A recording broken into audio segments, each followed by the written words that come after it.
Life. Welcome to the Anarchist News Review from Freedom Press, freedompress.org.uk, freedomnews.org.uk. I'm Freedom Editor Uri Gordon, with me Simon from Freedom Press. And we've had, well, how many days in counting of the apocalypse? Some people say it's been going on since 1492.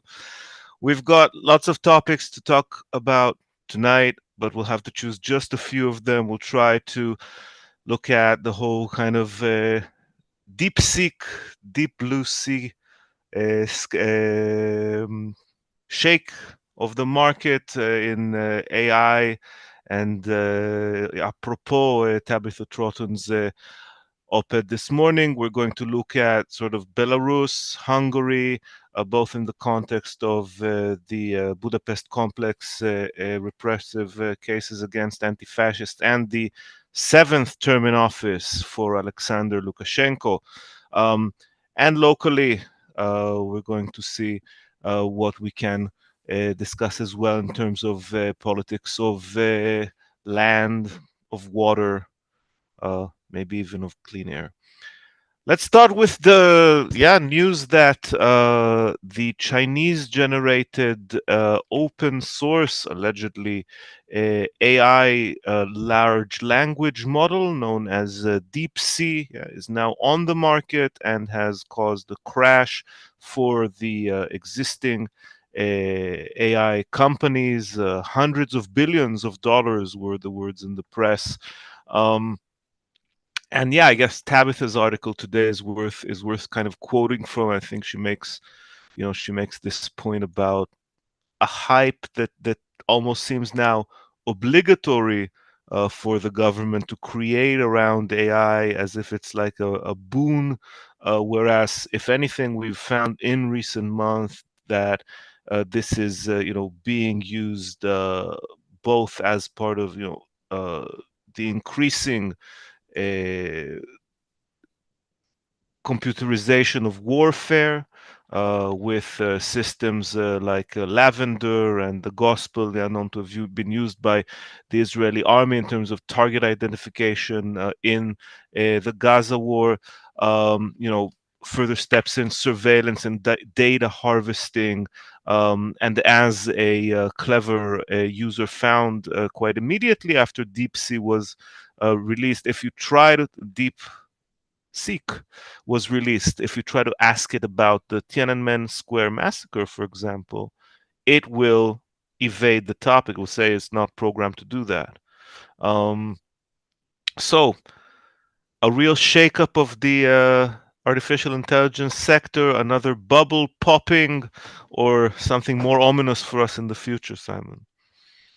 Um, I mean, obviously the thing to watch has been the markets and Nvidia losing a vast sum of money. I thought the take by Sam Altman was quite interesting. He did a good job of OpenAI boss.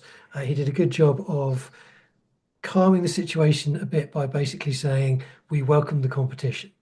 And whilst he is prone to gilding the lily, um, I don't think he's wrong in saying that, you know, it's a bad thing for the big tech sector in the US for someone in China or some people in China to have discovered a cheaper way of doing it. Because essentially it just means that they're going to be able to do more of what they were going to do anyway for less money. So they're It's not it's actually a boon for the sector, right? potentially, yeah. And But maybe also part of the sort of increasing convergence of interests between the superpowers now that the US isn't pretending to be a Western carrier of democratic civilization anymore.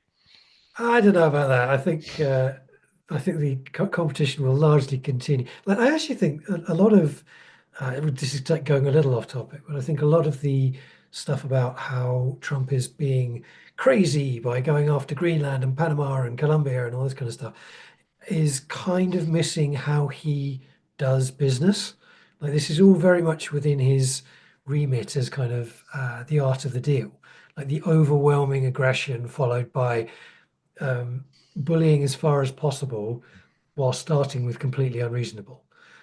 Um, fits in perfectly. And you can see this happening with Colombia, actually. With Colombia, I don't know whether you saw, they initially wanted to send a few plane loads of refugees back to Colombia. Colombia said, no, we don't want them.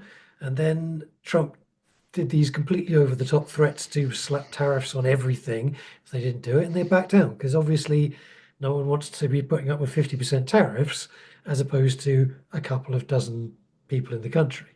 Um, Well, I mean that if that's the mode of conducting politics, then he may as well be the king of Saudi Arabia. I mean, if this is the kind of, yeah, yeah, this yeah, is the I think absolute his strongman authoritarian politics. So there is, and I think there is no doubt. We are veering way off topic here from the AI, but I think, I mean, just to add this other example about him throwing out this test balloon about Gaza, right? Asking Jordan and Egypt to accept millions of Gazan refugees. Of course, this is something that both those countries are not interested in doing, and which Palestinians will never agree. I mean, I think the first sort of,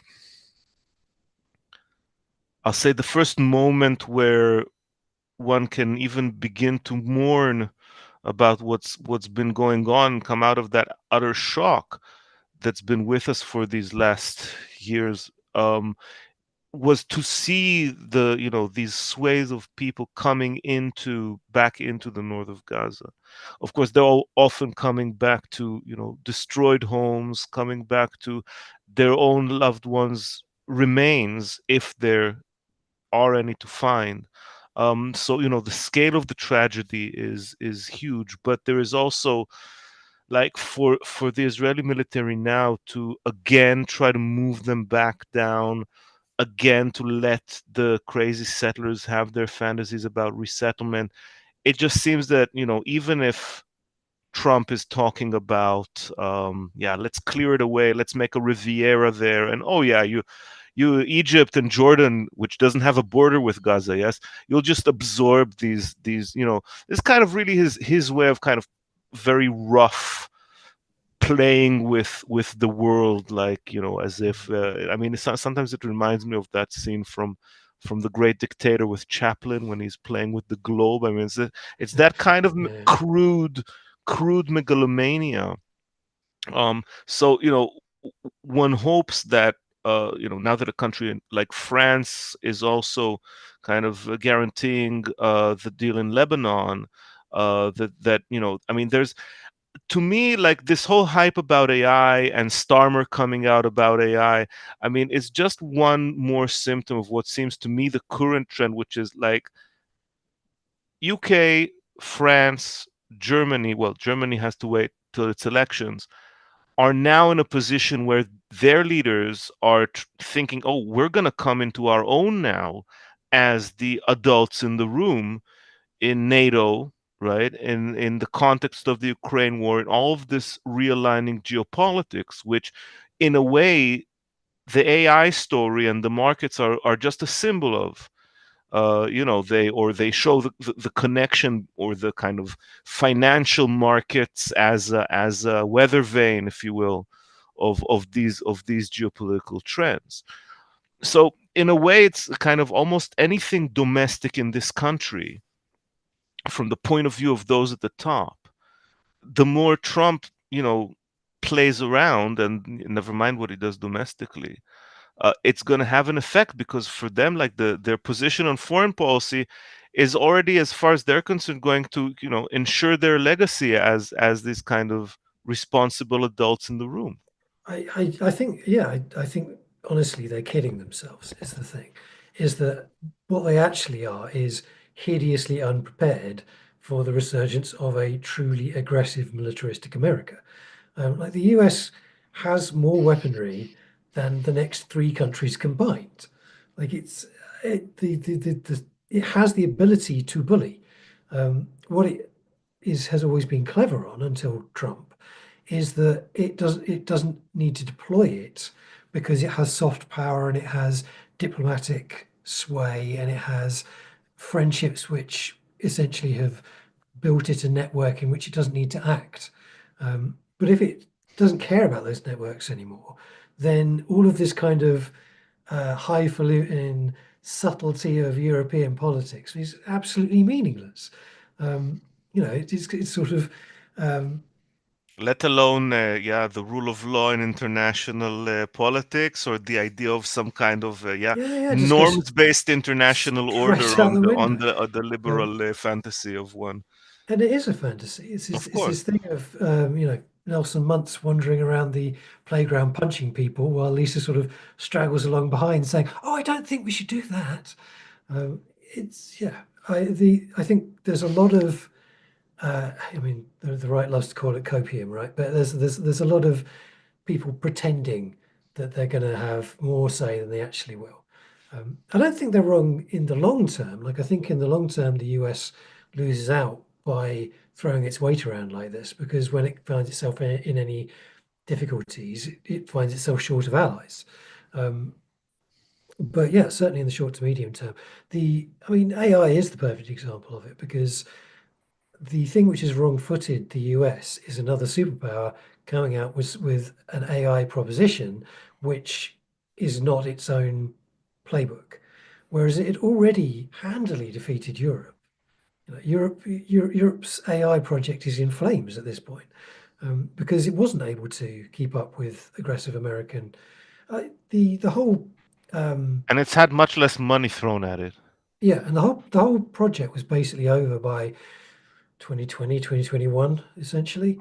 They had already fallen behind. And the thing about new tech, and particularly something like AI or social media before it or whatever, is first mover advantage is the advantage. It's the only one that matters. And the US had it, and they have it again already. Um, Yeah, I mean, it seems that with American power, something's got to give, because there's a lot of talk about, oh, Trump looks to things domestically. He, his America first means some kind of isolationism. But when you have a military that size, which is that chunk of your national budget, which employs that many working class Americans, which is, which also generates so much economic turnaround for the U.S. economy. That stuff has to be deployed somewhere, because unless Trump has a mind to reduce U.S. military expenditure, which would seem to be the opposite of yeah. everything he stands for, that stuff is going to happen somewhere. Now, I think that this is exactly going to be about whether that happens towards places like the Middle East, where actually, Trump's sort of real estate fantasies would indicate that that's less about the US military force and more about sort of that deal with the Qatari government and so on. And maybe we will find more of that military power expressed domestically. I mean, or yeah, that will be turning in on parts of American society. And I'm talking not necessarily talking about the military proper, but part of those, outlets for working class people who have either nothing better to do, or are confused, or are looking for adventure, uh, yeah, or need to survive, which and may turn into that kind of domestic suppression part, or suppression at the borders. I I mean, mean, that's already happened. The Marines have already been sent to the Mexican border, where there's lots of very funny. I mean, not funny. It's dystopian, but it's they stand around doing nothing. They're just bored, stood on the border, well, that's because of because the course camps their haven't role been is built just meaningless. yet, Um, right? To view it more pessimistically, I mean, but the so it's very hard to know, and of course, who knows, right? Because when a deal goes sour, things might escalate opposite the superpowers, and might just be a temporary reprieve from saber rattling around the South China Sea. We were there just before the elections with the Biden administration, so that's going to come around soon enough as well.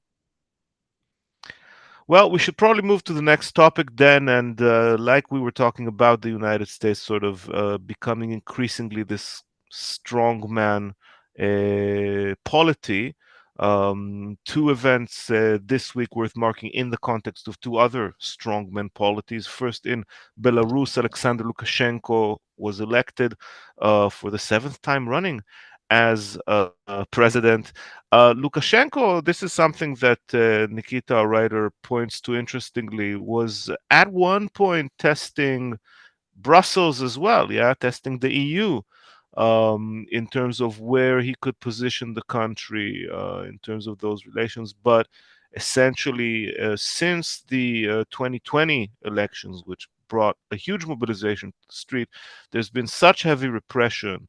And there has been such a reliance of Belarus on Russia to prop up its economy that at this point it is entirely a Russian puppet regime that is effectively governed from Moscow. Um, and talking about those attempts and forms of everyday resistance and even of militant direct action that continue to exist in Belarus nevertheless. The other country being Hungary, where there has been an ongoing case that we have reported on consistently against a series of largely German resident anti-fascists who have been accused of attacking a Nazi rally in Budapest in February 2023. um, it is now understood that 7 of those who had been in hiding since the events have turned themselves in to the German authorities. We still don't know if there will be an attempt to extradite them to Hungary. The activist Maya T, who was also a part of this so-called Budapest complex case, who has already been extradited to Hungary, where they face 14 years on a plea deal or a trial. Um, Another anti-fascist, in this case, Gino, is currently battling his extradition from Paris, where he was arrested on a European arrest warrant issued in cooperation between Germany and Hungary. Um, and this seems to be kind of really a point of what is wrong with Germany. This would be like one of those things that Stephen Colbert or the Daily Show would do as a special title for a segment. What's gone wrong with Germany? Because after we've had, the massive suppression of pro-Palestine demonstrations with Jewish participation in Berlin, now we find the German government cooperating quite happily with the Orban state, yeah, a Hungary where people are hardly guaranteed a fair trial, in order to deliver into their hands people who are accused of attacking Nazis. Now, to going to the extent of cooperating on a European arrest warrant and so on. Now, it's not that you can expect states and police forces not to try and uphold the law, but there's something to be said about the zeal and the effectiveness with which this has been pursued in comparison with the almost chronic failures to deal with the far right in Germany. I mean, this country could almost be a case in point, as well on this. I mean, There is such a care to really kind of get into the underpants of family and friends and grandmothers of people who are being searched for allegedly throwing stones at people giving the Hitler salute in an authoritarian country. I mean, and when it comes to those people who are giving the Hitler salute, and there were German neo Nazis there in Hungary as well. And I think we're not seeing anything comparable as far as the press can tell us, at least. yeah, I mean the bottom line with Germany and its interactions with Hungary, and another topic coming up about how extremism is viewed in Britain is that consistently liberal regimes around Europe and the world actually will be much more aggressive in how they deal with anti-fascist and left-wing um, mob violence, as they might call it, or political violence or whatever, than they will be with the far right. This is you can see this with AFD is that they don't get their media shut down, even though their media is quite obviously very extremist in a lot of its content.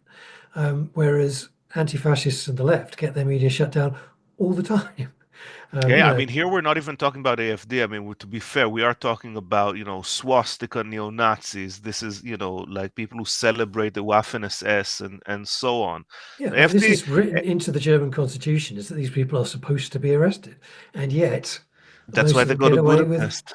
yes. Well, Well, I mean, I think, I think this is something, to pay attention to in the sense that we can see like there is this presumption that police forces and state security forces in democratic countries are somehow incorruptible in their support for the rule of law, and for the kind of a constitution or whatever it is that they're supposed to be defending.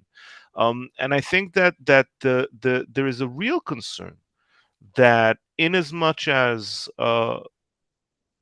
extreme right governments can again be re-elected to positions of power in Western countries, there is no reason really to expect that the Bureau for the Protection of the Constitution will come and uh, prevent and arrest politicians who try to stage an authoritarian coup from within the state after having gained power.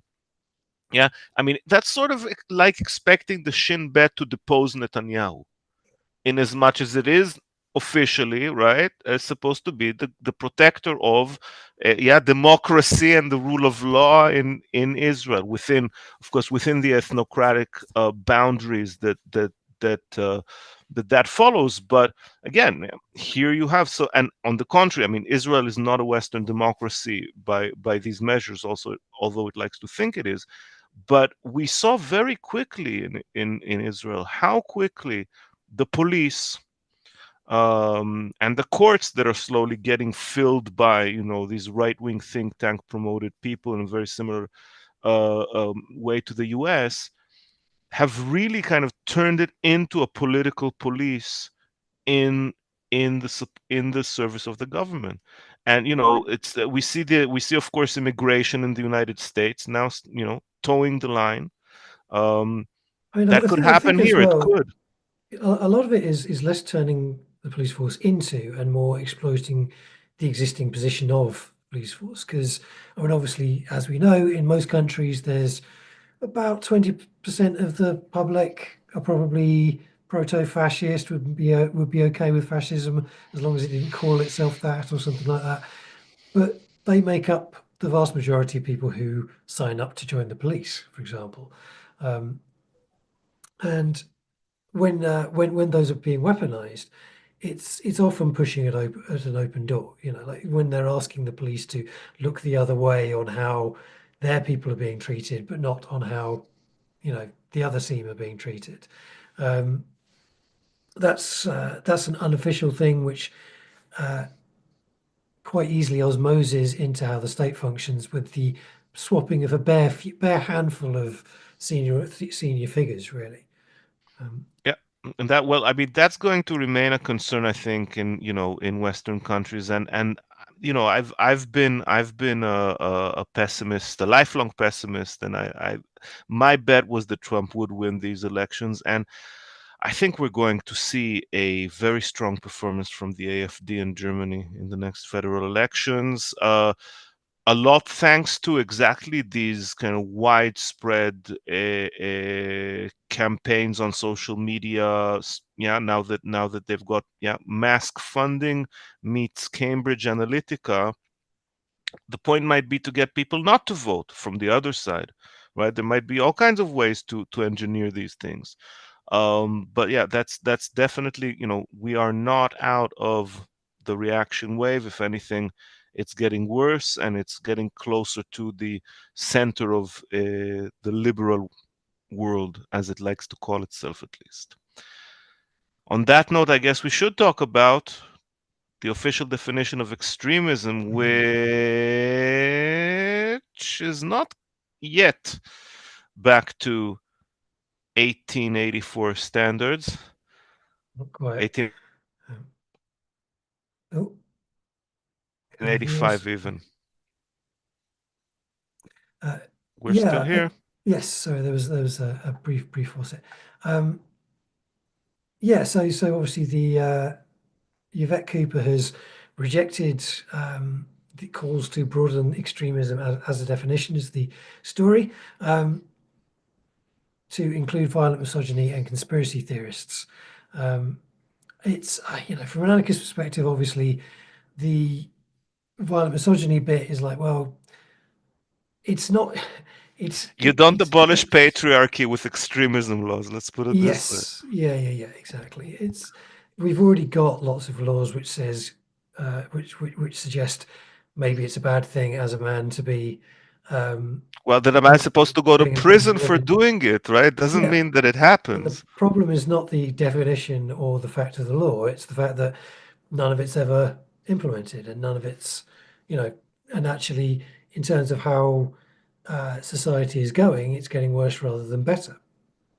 And that's not being changed by definitional changes in Whitehall in any way, shape, or form. All that really does is extend once again the arm of the police when they choose to use it, which is a very different thing to extending the protections which it supposedly offers.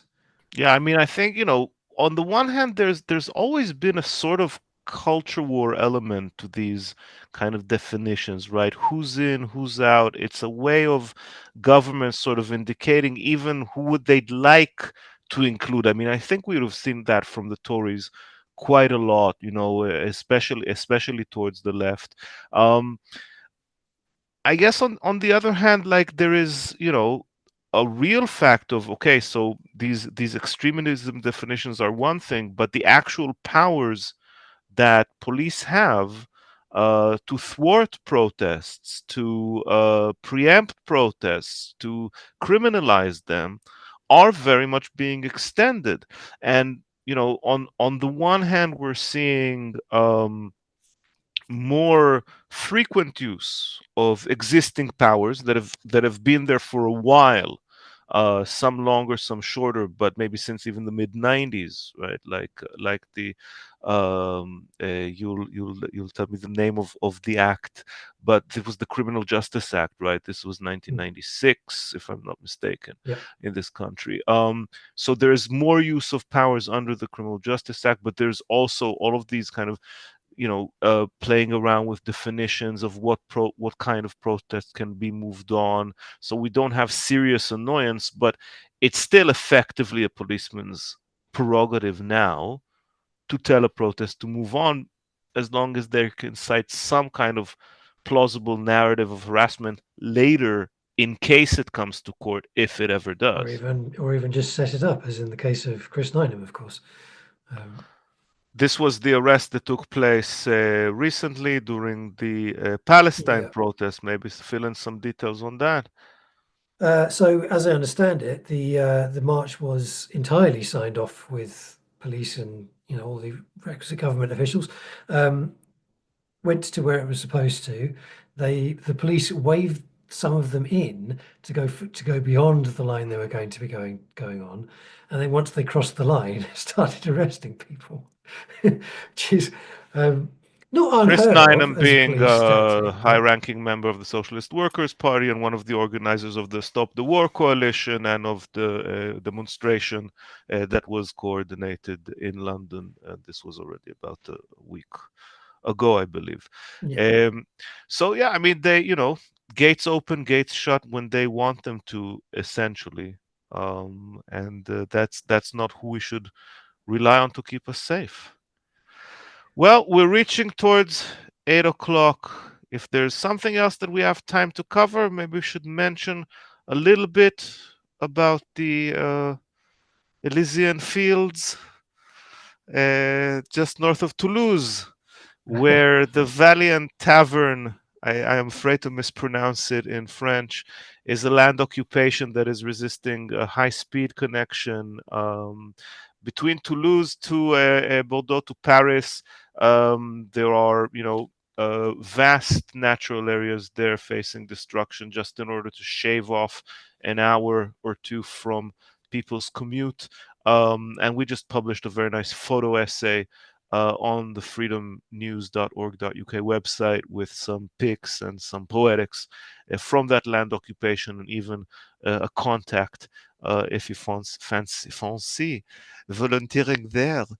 Um, They're always very nice. It sort of follows on in the grand tradition of Zone de France, um, which has been it's just taken on roads and airport expansions. Um, And generally, yeah, I mean, from the photos, you can sort of see that they're doing very similar tactics. They build their um, cutesy ramshackle houses, um, and they're slightly more organized, I think, than our historical. Of course, HS2 being our version of it, the where we most tend to, recent. yeah, I mean, it takes me back to to the road protests of the 90s, to Bilston Glen in Scotland. That was a destruction being resisted. There have been and still are under the radar those kind of campaigns going on in this country as well. Um, Somehow it's just not as connected up. I'm not really sure what went wrong there. I mean, I think I mean, HS2 was sort of half connecting up in various places, and then when Sunak pulled the top half of it, I think a lot of the energy went out.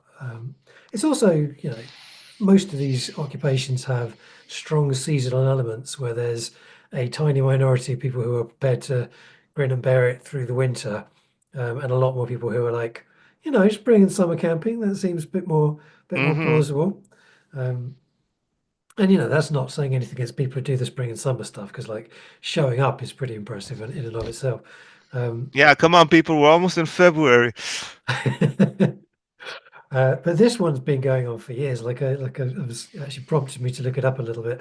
I didn't realize the public inquiry into the project finished in 2005.